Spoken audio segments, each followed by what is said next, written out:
Piece of shit, ওটা আবার দেশ নাকি? আমাদের ভারতবর্ষের লোকেরা একসাথে দাঁড়িয়ে পেচ্ছাপ করে দিল, ও মানচিত্র থেকে ভেসে বেরিয়ে চলে যাবে, ওটাকে আবার দেশ বলি? বাপ বাপই থাকে। বন্ধুরা, বাংলাদেশকে টয়লেট করে ভাসাতে গিয়ে এখন নিজে বিপদে পড়েছে ভারত। বাংলাদেশের মানুষকে না খেয়ে মারতে চেয়েছিল ভারত, কিন্তু ভারতেরই এখন প্যান টাইট হয়ে গিয়েছে। বাংলাদেশ ভারতের পেঁয়াজ কিনবে না, যার কারণে আবারও পাকিস্তান থেকে বাংলাদেশে পেঁয়াজ আসলো। আলু, পেঁয়াজ ও চিনি নিয়ে পাকিস্তানের জাহাজ আবারও চট্টগ্রামে এসেছে। এবার পাকিস্তান থেকে আরো বেশি কন্টেনার এসেছে। শেখ হাসিনা সরকারের পতনের পর বাংলাদেশ ও পাকিস্তানের সম্পর্ক যেন আরো মজবুত হয়ে উঠছে। এর আগে পাকিস্তান থেকে এসেছিল পেঁয়াজ, এবার পাকিস্তান থেকে আসলো চিনি এবং খনিজ পদার্থ। পাকিস্তান থেকে প্রায় 1056টি কন্টেনার এসেছে। আর এদিকে গা জ্বলে যাচ্ছে ভারতের। ভারত কিন্তু বিশাল বাজার হারাতে চলেছে। শুধুমাত্র তাই নয়, বাংলাদেশ এবং পাকিস্তান দিন দিন শক্তিশালী হয়ে ওঠায় বিশাল টেনশনে আছে ভারত। পাকিস্তানের করাচি বন্দরের সঙ্গে চট্টগ্রাম বন্দরের যোগাযোগ হয়েছিল গত নভেম্বর মাসে, আর ডিসেম্বর মাসের 20 তারিখে পাকিস্তানের এই বিশাল জাহাজটি বাংলাদেশের জলসীমায় প্রবেশ করে। তবে জাহাজটির কন্টেনার খালাস এবং বাকি কাজ করা হবে 2-3 দিন পরে।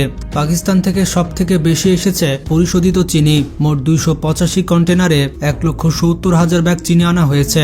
এই চিনির পরিমাণ 7,500 টন। আর এটা দেখার পর নরেন্দ্র মোদীর মাথায় হাত। এতগুলো চিনি বাংলাদেশে আমদানি করেছে প্রাণ RFL গ্রুপ। এর পাশাপাশি আইসক্রিম কোম্পানি স্যাভয় রয়েছে। চিনির পরে পাকিস্তান থেকে সব থেকে বেশি এসেছে ডলামাইট। ডলামাইট আমদানি করা হয়েছে 171টি কন্টেনারে। কাঁচা শিল্পে ব্যবহার করার জন্য এই র ম্যাটেরিয়াল এনেছে নাসির প্লাস এবং আকিজ গ্রুপ। এছাড়া পোশাক কারখানাগুলো এনেছে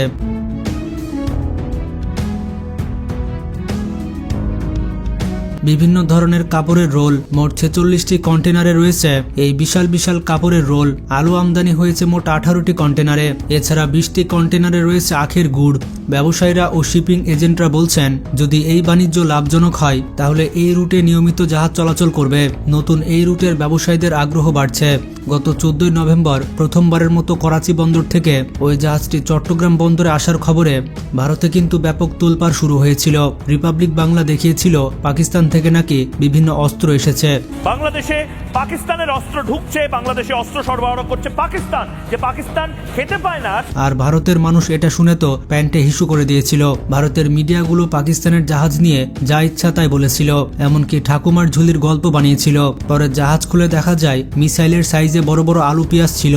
আসলে ভারতের মানুষ আলু পেঁয়াজ দেখে ভয় পেয়ে গিয়েছে। তাহলে যদি পাকিস্তান থেকে সত্যি সত্যি মিসাইল আসে তাহলে ভারতের মানুষের যে কি অবস্থা হবে আমি সেটাই বুঝতে পারছি না। এমনকি বাংলাদেশের স্বরাষ্ট্র উপদেষ্টা বলেছেন, আমরা স্বাধীন দেশ হিসেবে কার সাথে ব্যবসা করব সেই সিদ্ধান্ত একান্তই আমাদের। মানে বাংলাদেশের সব কাজে মাথা ঢুকাতে হবে ভারতকে। আর এই মাথা ঢুকাতে গিয়ে বিপদে পড়েছে পশ্চিমবঙ্গের মানুষেরা। বর্তমানে বাংলাদেশি নাগরিকদের উপস্থিতি কমে যাওয়ায় সেখানকার ব্যবসা বাণিজ্যে ধস নেমেছে। মিনি বাংলাদেশ জুড়ে চলছে হাহাকার। স্থানীয় ব্যবসায়ীরা বলেছেন, এভাবে চলতে থাকলে কিছুদিনের মধ্যেই তাদের প্রতিষ্ঠান বন্ধ করে দিয়ে পথে নামতে হবে। কারণ বিজেপি নেতা শুভেন্দু বাংলাদেশকে নিয়ে উল্টাপাল্টা কথা বলেছে। সে 3 বাটি মাংস খেয়েও তার হুঁশ এলো না। সে তার বক্তব্যে বলেছে, বাংলাদেশের মানুষদের নাকি সেই অবস্থা হবে যেমনটা অবস্থা হয়েছে পাকিস্তানি রাজাকারদের। বাংলাদেশের এই মোল্লাগুলো, মৌলবীগুলো, এদেরও পাকিস্তানের রাজাকারের যা হালত হয়েছিল সেই হালত হতে চলেছে। বন্ধুরা, কি আর বলবো, 3 বাটি গরুর মাংস খেয়েও এই ব্যাটার বুদ্ধি এখনো বাড়েনি। নিজের দেশের খেটে খাওয়া মানুষদের হাতে এই শুভেন্দু বাঁশ ধরিয়ে দিয়েছে। এদের মতো রাজনৈতিক নেতাদের জন্যই গরিব মানুষেরা না খেয়ে মরে। দেখুন এই ব্যক্তি শুভেন্দু সম্পর্কে কি বলছে। সে শুধুমাত্র ভোট পাওয়ার জন্য এসব কিছু করছে। শুভেন্দু কে? শুভেন্দু না রাজ্য সরকারের কেউ, না কেন্দ্রীয় সরকারের কেউ। ও একটা লুম্পেন, নাচানাচি করে এখানে সাম্প্রদায়িক সম্প্রীতি নষ্ট করবে, জয় শ্রীরাম ধ্বনি দিয়ে উত্তেজনা করবে। শুধু ওর মুখ্যমন্ত্রী হওয়ার স্বপ্ন। এ তো সব অশিক্ষিত মাল। এরা ভাবছে যে আমরা বাংলাদেশে ঢুকে যাবো, কক্সবাজারটা নিয়ে নেবো, ওইখান থেকে আমরা সমুদ্র পথে ডাইরেক্ট অ্যাক্সেস পেয়ে যাবো নর্থ ইস্টে। এসব স্বপ্ন দেখছে। বন্ধুরা, শুভেন্দু বাংলাদেশকে বাথরুম করাতে গিয়ে এখন নিজে বাথরুম করে দিয়েছে। সে রাস্তাঘাটে বের হতে পারছে না, মানুষ তাকে জুতা দিয়ে মারছে। শুভেন্দুকে বলে দিতে চাই, বাংলাদেশের মানুষ প্যান্টে বাথরুম করে না, বরঞ্চ আপনি গিয়ে দেখে আসুন ভারতের দিল্লিগামী ট্রেনে ভোরবেলায় আপনি দেখতে পাবেন যে কারা বাথরুম করছে। কমপক্ষে 5,000 মানুষ রেল লাইনের ধারে হাতে পানি নিয়ে বসে গেছে বাথরুম করতে। করতে। আবার ভারতের বড় বড় পুলিশ অফিসার গরুর পেছন থেকে আশীর্বাদ নিয়ে থাকে এবং গোমূত্র পান করে থাকে। এর জন্য বলে ভারতের ঘর আছে টয়লেট নাই, আর খাবার থাকতেও তারা গোবর খায়। আর শুভেন্দু বলছে নাকি বাংলাদেশের মানুষ প্যান্টে বাথরুম করে দিবে। এই শুভেন্দুর মতো নেতা থাকলে ভারতের প্রতিবেশীদের সাথে কখনো তার ভালো সম্পর্ক হবে না।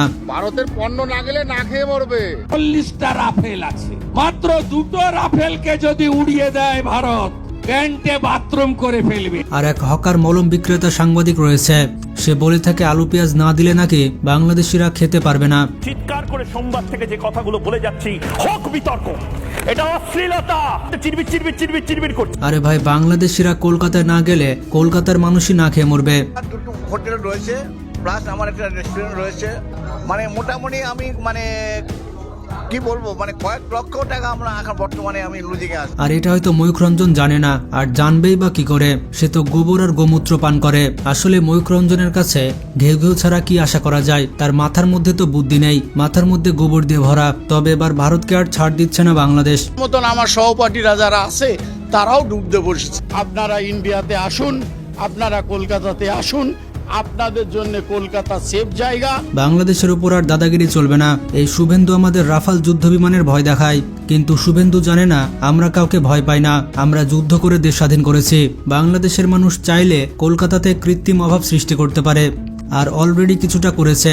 আমাদের এই অঞ্চলটা বাংলাদেশি দ্বারা পরিচালিত, এটা মিনি বাংলাদেশ বলা হয়, কারণ এই নিউ মার্কেট থেকে আরম্ভ করে পাটকিসির পর্যন্ত পুরো এই অঞ্চলটা বাংলাদেশি দ্বারা পরিচালিত হয়।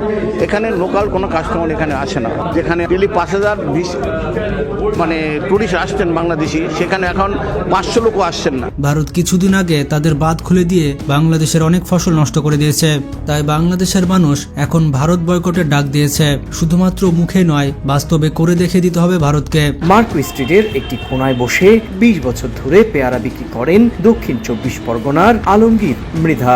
বাংলাদেশি পর্যটকরাই তার প্রধান ক্রেতা। ফলে এতদিন 3 সন্তানকে পড়াশোনা করিয়ে 2 ভাইয়ের সংসারে দিব্যি ভালোই চলছিল তার। তবে গেল কয়েক মাস ধরে তার ব্যবসা প্রায় বন্ধ হওয়ার মুখে। আগে যেখানে দিনে 25 কেজি পেয়ারা বিক্রি করতেন, আর এখন সেখানে 8 থেকে 10 কেজি পেয়ারাও বিক্রি করতে পারছেন না। বাংলাদেশের মানুষ এখন দেখিয়ে দিচ্ছে যে ভারতের পণ্য ছাড়া বাংলাদেশের মানুষ খুব আরাম আনন্দে থাকতে পারে। কারণ আপনারা দেখতে পাচ্ছেন পাকিস্তান জাহাজের পর জাহাজ পেঁয়াজ আলু চিনি পাঠাচ্ছে। বাংলাদেশ হচ্ছে গার্লফ্রেন্ডের মতো, একটা বয়ফ্রেন্ড যাবে তো আর একটা আসবে। বাংলাদেশকে লাইন মারার জন্য অনেক দেশ আছে, আর ভারতের সাথে ব্রেকআপ করলেও বাংলাদেশের কোনো যায় আসে না। যে রেস্টুরেন্টগুলোতে একেবারে উপচে পড়তো বাংলাদেশি পর্যটকদের ভিড়, সেই রেস্টুরেন্টগুলোতেও এরকম খা খা করছে। তো সব মিলে ভিডিওটি কেমন লাগলো কমেন্ট করে জানাবেন। যারা দেশকে ভালোবাসেন তারা অবশ্যই ভিডিওটিতে একটি লাইক দিবেন আর চ্যানেলটি সাবস্ক্রাইব করবেন, কারণ প্রতিনিয়ত গুরুত্বপূর্ণ খবর আপনাদের কাছে আমরা নিয়ে আসি। আজকে পর্যন্তই। নিজে ভালো থাকবেন, অপরকে ভালো রাখবেন। Take care.